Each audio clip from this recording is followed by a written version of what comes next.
As Ronald Reagan would say, there you go again. Thank you very much, Donald. We're honored by your presence. This dinner is a fundraiser for the needy children of the Archdiocese. I'm pleased to announce that tonight we have raised $6 million.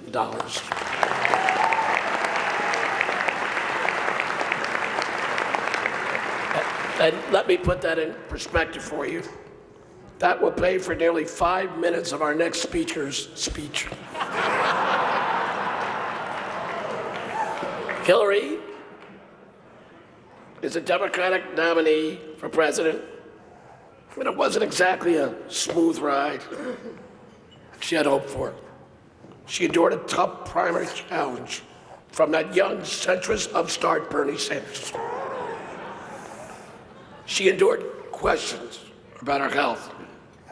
Madam Secretary, I can't believe all these people said it wasn't presidential to catch pneumonia. Just look at William Henry Harrison. And she said things that she later had to take back. For example, Hillary really didn't mean it when she called half of Donald's supporters a basket of deplorables. To be fair, Donald didn't really mean it when he said he'd release his tax returns either. Secretary Hilton's career in public service is admirable. She has devoted her entire life to working for public service from Arkansas to Washington to New York. She has been a tireless advocate for children, and her attendance here tonight is one example of that. Ladies and gentlemen, please welcome Secretary Hillary Rodham Clinton.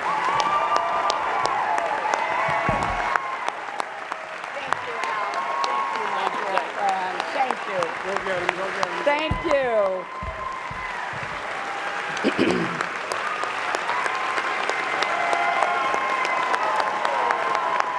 Thank you. Your Eminence, Your Excellencies, members of the clergy, Alan Nance Smith, Donald and Melania, and all the distinguished guests. You know, earlier tonight, Al reminded me that when the first Al Smith ran for president, he chose as his running mate the progressive senator from Arkansas, Joseph T. Robinson, who was one of my husband's political heroes. This work that you do through the dinner, Al, you've done it now for 30 years, is such a labor of love. You've been a hero for both the children of the Archdiocese and for the city of New York. And I think we all owe Al Smith a great, great round of applause.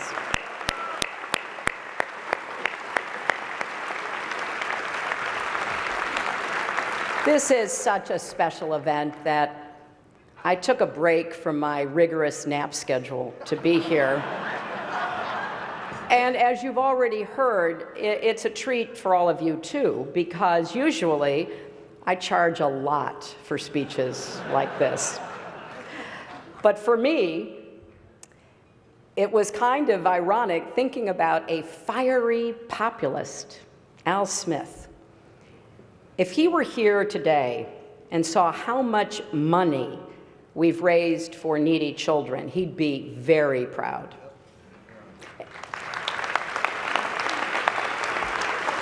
And if he saw this magnificent room full of plutocrats celebrating his legacy, he'd be very confused.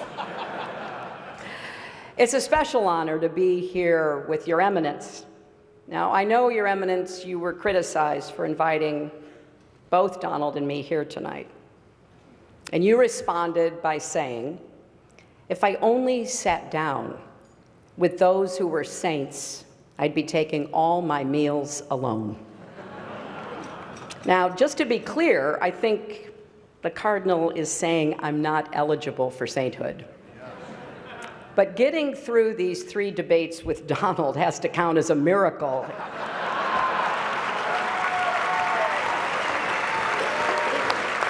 So I guess I'm up against the highest, hardest stained glass ceiling.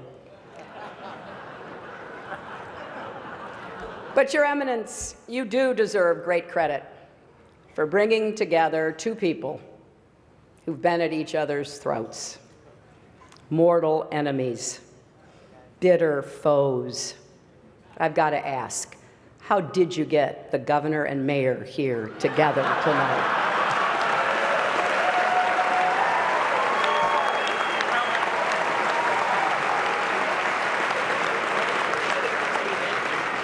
Now, I've got to say, there are a lot of friendly faces here in this room, people that I've been privileged to know and to work with. I just want to put you all in a basket of adorables. And you look so good in your tuxes, or as I refer to them, formal pantsuits. And, you know, because this is a friendly dinner for such a great cause, Donald, if at any time you don't like what I'm saying, feel free to stand up and shout wrong while I'm talking. You know, come to think of it, it's amazing I'm up here after Donald. I didn't think he'd be okay with a peaceful transition of power.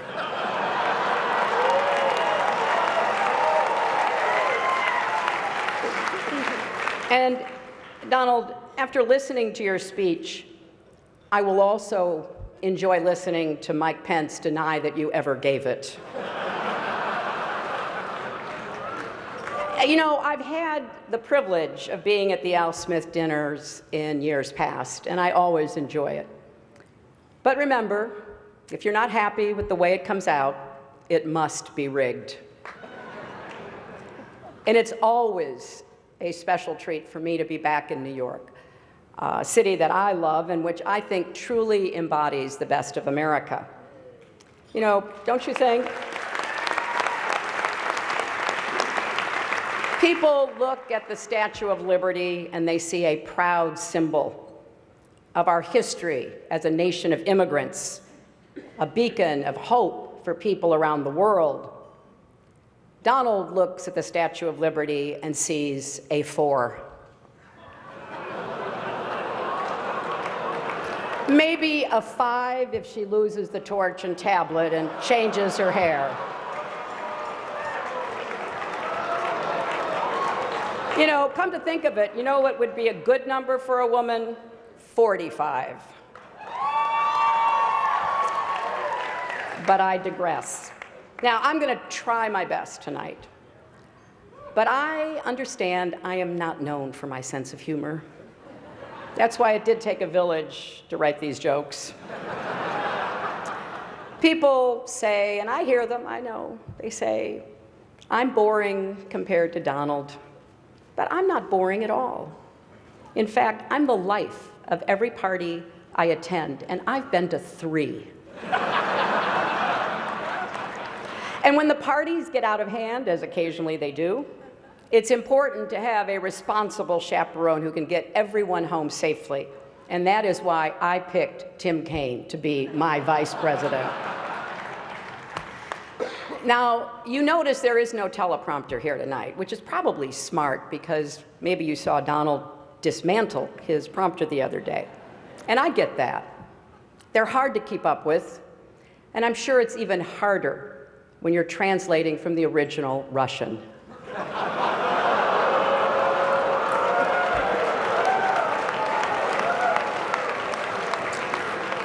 But every year, this dinner brings together a collection of sensible, committed, mainstream Republicans, or as we now like to call them, Hillary supporters. Now, some of my critics, and I hear that too, yeah, they think I only say what people want to hear. Well, tonight that is true. And here's exactly what you want to hear. This election will be over very, very soon.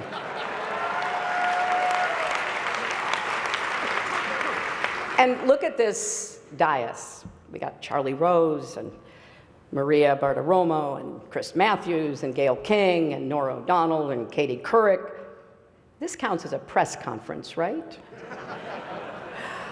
It is great also to see Mayor Bloomberg here.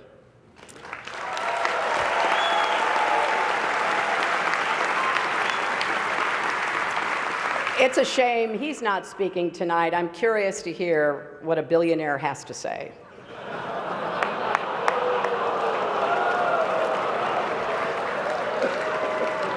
And look else at the dais. We've got the Honorable Chuck Schumer, the Honorable Andrew Cuomo, the Honorable Mike Bloomberg, the Honorable Bill de Blasio, the Honorable David Dinkins, and so many other wonderful elected officials. And we have Rudy Giuliani. Now, many don't know this, but Rudy actually got his start as a prosecutor, going after wealthy New Yorkers who avoided paying taxes. But as the saying goes, if you can't beat him, go on Fox News and call him a genius. So as I've said, we've now had our third and thankfully final debate. Sharing a stage with Donald Trump is like, well, nothing really comes to mind. There is nothing like sharing a stage with Donald Trump. Donald wanted me drug tested before last night's debate. And look, I gotta tell you, I am so flattered that Donald thought I used some sort of performance enhancer. Now, actually, I did. It's called preparation.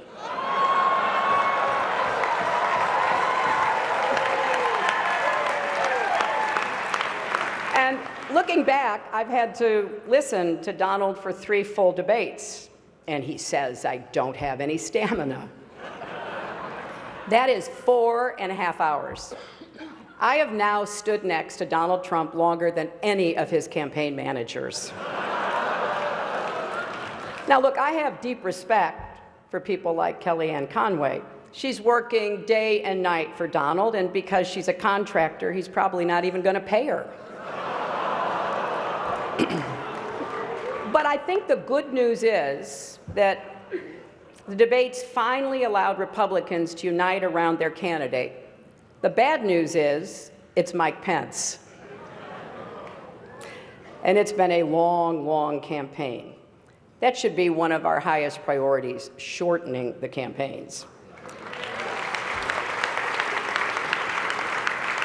And whoever wins this election, the outcome will be historic. We'll either have the first female president or the first president who started a Twitter war with Cher. And if Donald does win, it'll be awkward at the annual President's Day photo when all the former presidents gather at the White House. And not just with Bill. How is Barack going to get past the Muslim ban? Now, Republicans in particular seem frustrated with their nominee. Paul Ryan told the Republican members of the House, you don't have to support the top of the ticket. Don't worry about anyone besides yourself. Just do what's in your own best interests. So I guess Donald really has unified his party around his core philosophy.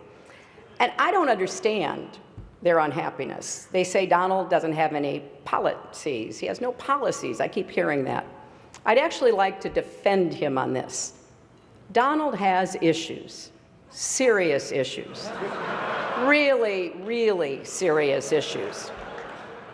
And I worry about Donald's go-it-alone attitude. For example, at his convention when he said, I alone can fix it. You know, in the 90s, I said the same thing about America's health care system, and it didn't work out so well for me either. But speaking of health, Donald has been very concerned about mine, very concerned. He actually sent a car to bring me here tonight. Actually, it was a hearse.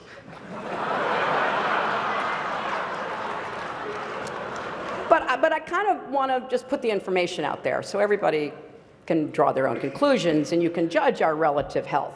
We've each released our medical records. My blood pressure is 100/70. His is unbelievably great. My cholesterol is 189. His is presidential. My heart rate is 72 beats per minute. His is the most beets ever or the least beets ever, whichever sounds best. But Donald really is as healthy as a horse. You know, the one Vladimir Putin rides around on.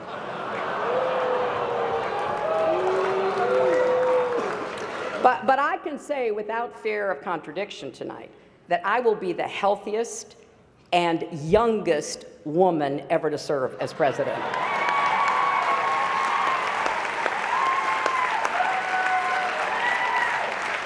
But this has really been a strange campaign. You saw it last night, you saw it again tonight. Donald has attacked me for a life in public service, and I didn't get that at first. I kind of get it now. As he told Howard Stern, he doesn't like it when women have been around for more than 35 years. But Donald, we have so much more in common than actually you may realize. For example, I've tried to inspire young people by showing them that with resilience and hard work, anything is possible, and you're doing the same. A third-grade teacher told me that one of her students refused to turn in his homework because it was under audit. And here's another similarity.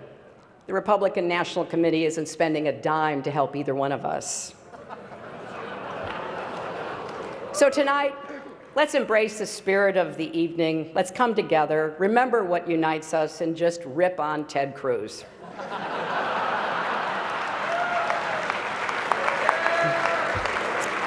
I hope you enjoyed my remarks tonight. I said no to some jokes that I thought were over the line.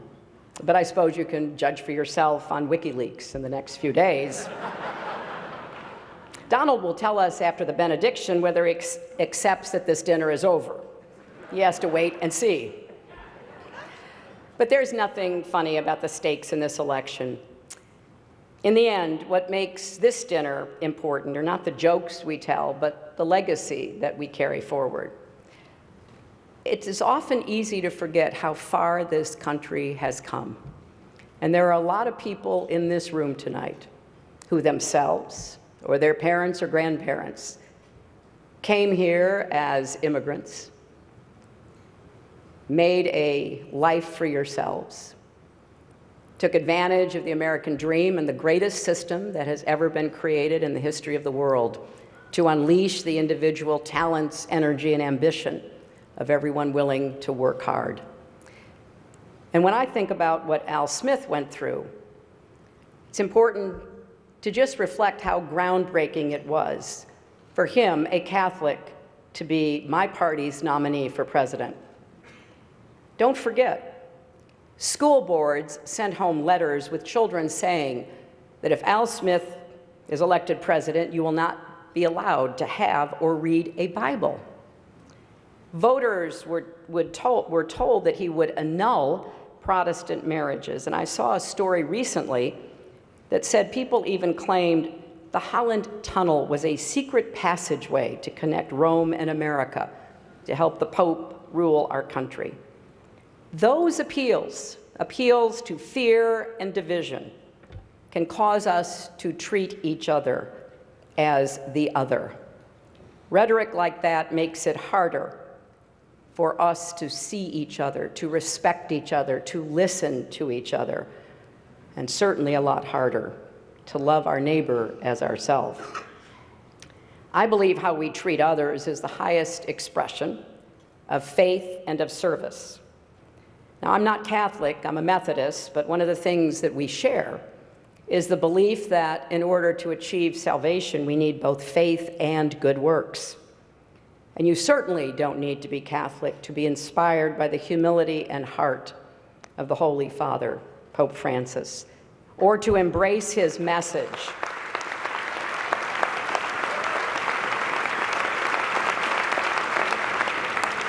His message about rejecting a mindset of hostility, his calls to reduce inequality, his warnings about climate change, his appeal that we build bridges, not walls. Now, as you may know, my running mate, Tim, is Catholic and went to Jesuit schools, and one of the things he and I have talked about is this idea from the Jesuits of the Magus, the more, the better. Well, we need to get better at finding ways to disagree on matters of policy while agreeing on questions of decency and civility. How we talk to each other, treat each other, respect each other. So I've taken this concept of Magis to heart in this campaign as best as one can in the daily heat, the back and forth of a presidential campaign, to ask how we can do more for each other and better for each other.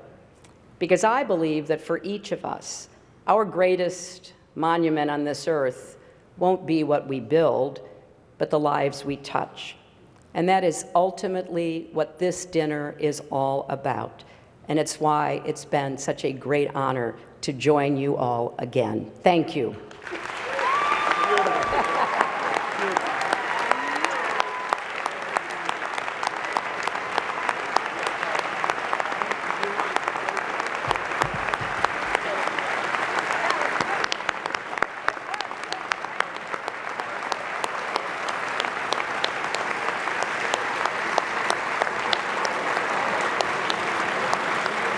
Hillary, thank you very much. That was terrific. An observation.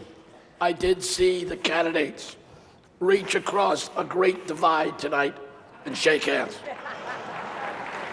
I think we should nominate Cardinal Dolan for the Nobel Peace Prize. What do you think?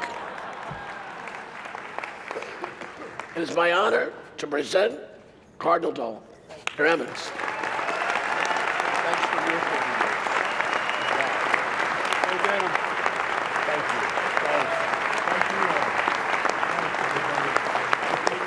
Thank you. Thank you.